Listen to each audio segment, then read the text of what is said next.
not a lot you can do with it. They haven't got a cure for it, and they never will have a cure for it.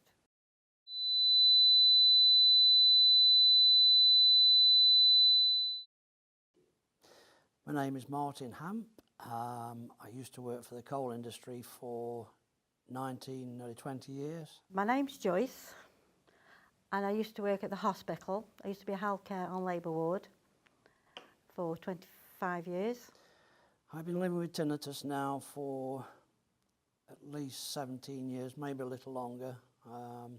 Started in the middle of the night at 2:30 in the morning. For as long as I can remember, really, I didn't really know I got it until I just had these noises, and I just didn't know what they were until I found out it was tinnitus. I think with a lot of people I hear two tones. There's a very high-pitched tone which is with me 24 hours a day. And then in one ear, which is my left ear, I tend to hear a different sound, which is more of a hum than a very high pitch. Sometimes it's like a ringing, or you get the buzzing, the whistling. It just depends. It's a very hard thing to define, as tinnitus is a condition that nobody else can have any sort of understanding of. For the individual, it's very much like pain. It's a very personal thing. Pain's a personal thing as well, but tinnitus is also a personal thing. You're the only person who hears that particular noise.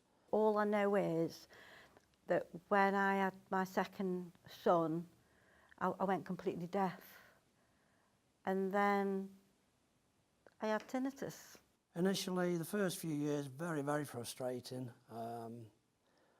It was very difficult all those years ago to find any sort of support. When I first had it, it really got me down, and I just wanted to get in the car and just run it against the wall outside our house. But then you realise you've got a family and you've got to live with it. Very much like pain and other illnesses, you do get frustrated with this continual thing that you know is going to be there tomorrow when you wake up.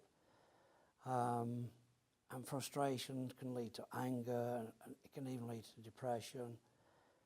And as in my case, as with the pain, the people closest to you are the ones that suffer the most, because you take your frustration out. I just cope all right with it, you know. You just get on with life. Unfortunately, as with a lot of medical conditions today, unless you can see it, people don't understand it. With tinnitus, nobody can see it. Nobody can see pain either.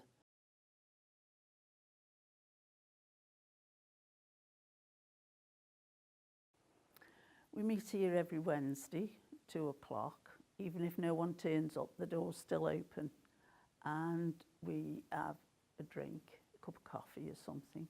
And then I give them information, and we ask how the week's been, how they've been coping, has the tinnitus been fits and jerks like.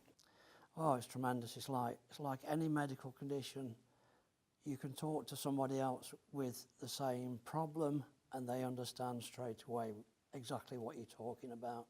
First of all, I used to come to lip reading here, and that's how I found out about tinnitus and everything.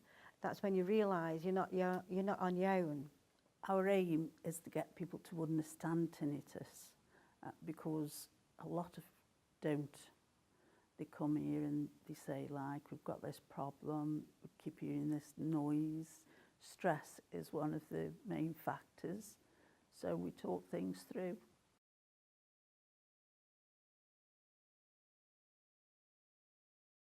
It can be life-threatening.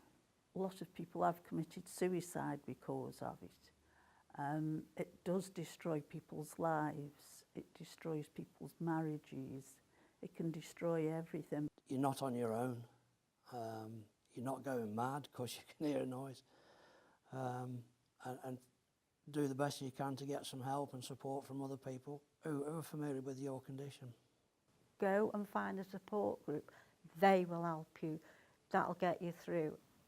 If they can't say to them, look, we can give you a magic pill, take it away, go Deaflinks and see if they can help you. Come to Deaflinks, we'll talk it through.